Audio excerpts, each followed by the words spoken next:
ఈరోజు ఈకేటీఎస్ సర్వీస్లో ఇంకొక చాప్టర్.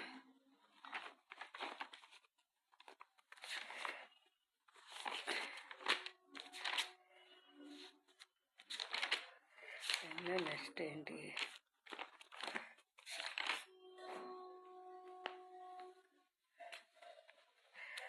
రాశిచక్ర నిర్మాణము. మొత్తం ఒక్కొక్క రాశికి 9, ఒక్కొక్క నక్షత్రం 9 పాదాలే ఉంటుంది. ఒక్కొక్క రాశి మేషరాశిలోకి వచ్చే నక్షత్ర పాదాలు ఏంటి? అశ్విని 1, 2, 3, 4 పాదాలు పుట్టి మేషరాశి. అశ్విని మేషరాశిలో. భరణి 1, 2, 3, 4.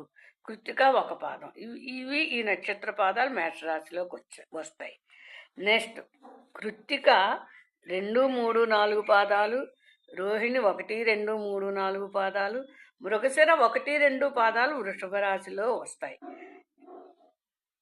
ఈ నక్షత్రాలు పుట్టిన వాళ్ళు వృషభ రాశి వ్యక్తులు అనాలి. మృగశిర 3, 4 పాదాలు. ఆరుద్ర 1, 2, 3, 4 పాదాలు. పునర్వసు 1, 2, 3 పాదాలు మిథున రాశిలోకి వస్తాయి. అవునా? నెక్స్ట్ కర్కాటక రాశిలోకి వచ్చే నక్షత్ర పాదాలు ఏంటి? పునర్వసు 4వ పాదం. పుష్యమి 1, 2, 3, 4.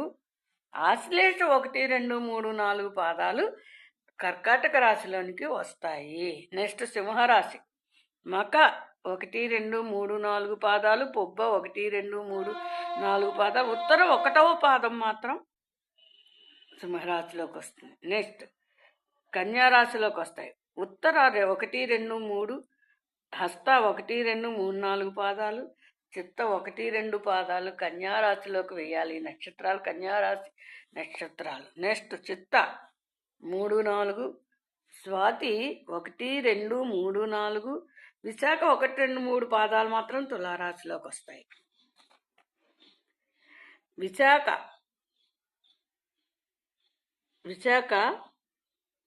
4వ పాదం.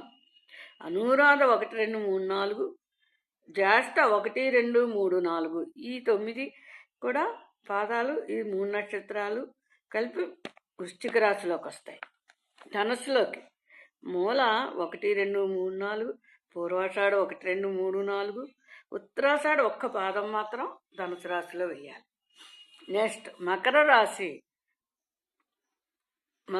2 ఉత్తరాషాఢ 2, 3, 4 పాదాలు. శ్రవణం 1, 2, 3, 4 పాదాలు. ధనిష్ట 1, 2 పాదాలు మకర రాశి. నెక్స్ట్ కుంభరాశి. ధనిష్ట 3, 4 పాదాలు. శతభిషం 1, 2, 3, 4 పాదాలు. పూర్వభద్ర 1, 2, 3 పాదాల్లో పుడితే కుంభరాశి వ్యక్తులు. నెక్స్ట్ పూర్వభద్ర 4వ పాదం మీనరాశి. ఉత్తరాభద్ర 1, 2, 3, 4. రేవతి 1, 2, 3, 4. ఈ నక్షత్రాలు అన్నీ కూడా ఈ పాదాల్లో పుట్టిన వాళ్ళు మీనరాశి వ్యక్తులుగా మనం చెప్పవచ్చు.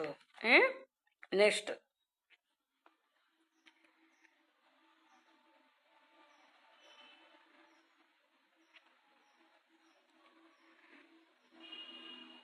ఇప్పుడు ఏ రాశికి ఏ రాశి మిత్రరాశి అని చెప్పుకుంది. మిత్రరాశులు శత్రురాశులు ఉంటాయి కదా. మేషరాశికి ధనస్సు మీనరాశి, కర్కాటక సింహరాశులు మిత్రత్వం ఉంటుంది. అంటే ఈ వ్యక్తుల మధ్య ఫ్రెండ్షిప్లు ఉంటాయన్నమాట, గొడవలు ఉండకుండా.